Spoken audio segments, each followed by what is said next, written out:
It's another Epic Epoch update. This week, what we had on tap is an announcement that Christian Bale, yes, Christian Bale, is going to star in a movie as Muhammad. That's true, and yeah, that's right. Yeah, I wrote an article all about that. Yeah, yep, I sure did. Go check it out. And if you're left with any doubts, just let me know. Seriously, folks, not seriously. Yeah, Christian Bale, you know, he's another one. Well, I have a section on my website, True Freethinker, that's called Unbelievers Compliment Christianity. And they do so every time that they take shots, they attack, they besmirch, they put down, they make fun of the Bible and Christianity, and wouldn't dare do that to anybody else, any other faith, any other person, any other religion. They wouldn't dare, and you know it, because they never do. So, you know, Christian Bale's starring as Moses, and he's saying Moses was schizophrenic and this and that, and it's you know, can you imagine him saying that about any other religious leader and getting away with it? And you know, to me that's really comforting, I must say, because such personages, including all the celebrity atheists, and of course all the low church atheists, you know, the layman atheists,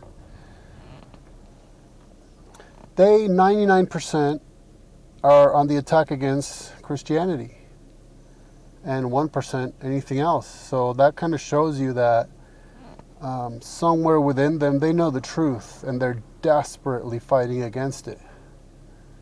Desperately. I mean, you don't see Satanists mocking Islamic rituals, do you? But they have the Black Mass.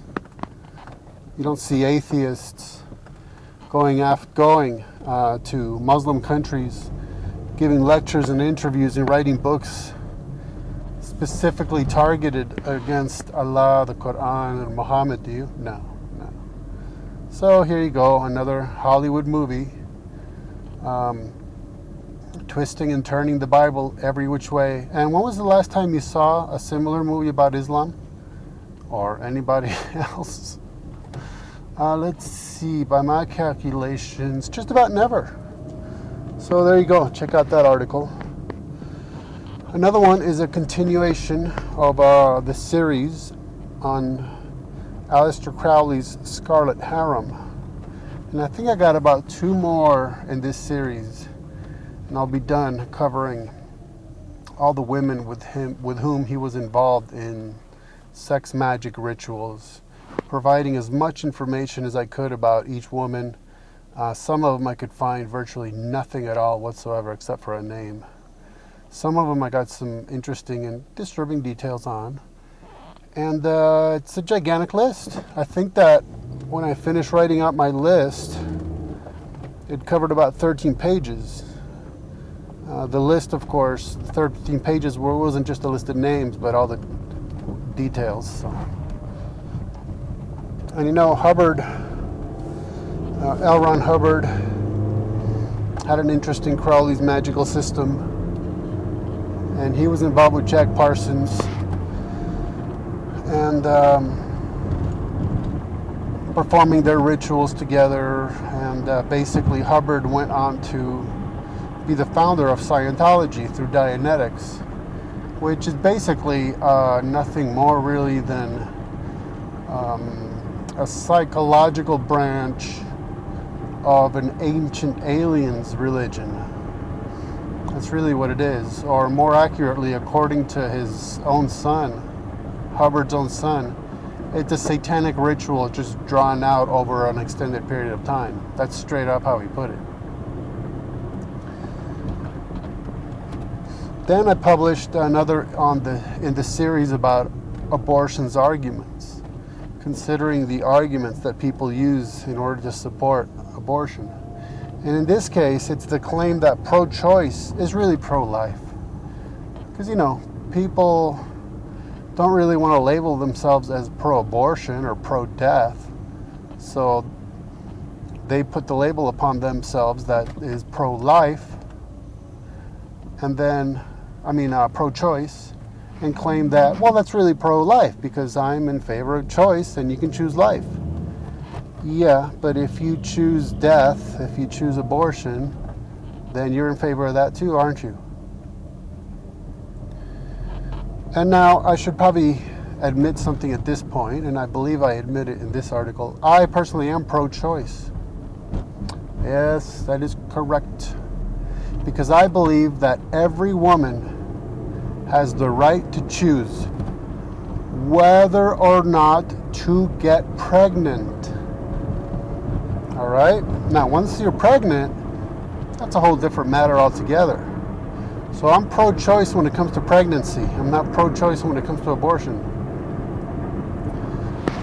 And the last one is another in the series about Islam and Christianity with regards to the Quran and the Bible. And in this case, we're going to explore texts wherein Muhammad himself quoted the Bible. So giving more evidence that the Bible was considered reliable in Muhammad's time. And actually, I would not think that Muhammad ever actually read the Bible. It kind of seems to me like he just had a hodgepodge. I think that he encountered Gnostic tales, apocryphal tales, folklore, Bible quotes here and there, and just basically mixed and matched everything and came up with the confusing thing which is known as the Quran. Because you can find it within there, all these kinds of statements that come directly from folklore and apocryphal books and you name it. So